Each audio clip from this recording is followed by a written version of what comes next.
Welcome to section 5.4. We're going to be talking about basis and dimension. So the two things we need to do in this, two main things are to talk about what a basis is and determine whether a set of vectors is a basis. We'll also talk about the coordinates with respect to that basis, and then find the dimension of a vector space, and if necessary, adjust our vectors so that it is in fact a basis. So those are our objectives. Now, there are two main requirements for a set of vectors to be a basis, and you should know those, and they are: one, that the set of vectors is linearly independent, and two, that it spans the entire space.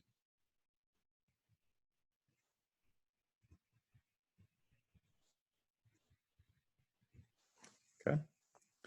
So what I want you to do now is pick three vectors. I'm going to recommend that you use integers and check to see if those three vectors are linearly independent and if they span. So we'll give you a second to do that. Okay. And we're back. I had my calculator randomly pick some numbers and use those for my vectors v1, v2, and v3. So mine are 2, -4, 5, 0, 4, 1, and 3, 0, 2. So first, let's check for linear independence that we've just been doing in last section. So we'll do a linear combination of those guys to see if we can make the zero vector, which leads to this system, which the only solution then is C1, C2, and C3, meaning all three of the vectors are necessary. None of them can be expressed in terms of the other guys, making them unnecessary. To show span is a little bit harder, but we can still do this. We still do our linear combination and show that we can make any vector we want, P, Q, R. Again, if we write this system in this form, so we've got our C1, C2, C3, and the PQR vector over here as a matrix, a column matrix, we can then solve this by multiplying on the left by the inverse of this matrix if it exists. Okay, but since my matrix does have an inverse, I could then multiply on the left and find out that constant 1 would be whatever this matrix inverse is times that constant 2 and constant 3. So yes, it does span. So yes, we are linearly independent, and yes, we do span. Therefore, yes, we are a basis. So we are linearly independent, and we span. So the really cool thing about a basis is it gives a unique way to determine every vector. Span makes sure that we have enough vectors to cover the entire space, where linear independence makes sure that we don't have anybody that's unnecessary.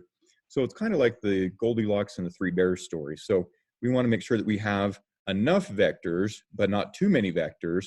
And if we've got enough vectors, but not too many vectors, then we are just right. Okay. So thinking back to the last time you were playing with vectors and you were asked to find a nice set of vectors that spanned and were linearly independent, you probably came up with the I, J, and K vectors, and they form a basis because they are linearly independent and do span. And the nice thing is, if we take any vector A, B, C in R3, we can express him in one and only one way, as A times the I vector plus B times the J vector plus C times the K vector. And these guys are used so often and they're so fundamental that we call them the elementary vectors. So I want you to create some other non-trivial vector U in R3, and then I want you to use the V1, V2, V3 from above to express U as a linear combination of those three basis vectors. Now, if you did get that the vectors were not linearly independent or they did not span, adjust some of the numbers a little bit so that you do get a set of vectors that is linearly independent and spans, so it is a basis. And we'll pause the video here, and I will do it myself as well.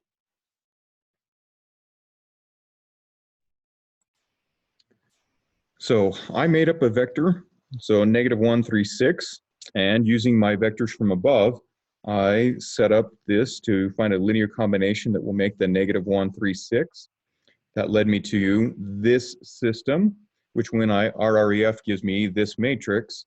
So my vector Negative 136 is 7156 times the first vector plus 11356 times the second vector minus 3328 times the third vector. And since my vectors form a basis, I know I can cover anybody and reach any vector that is in there. So we'll pause right here and then we will pick up on the next video.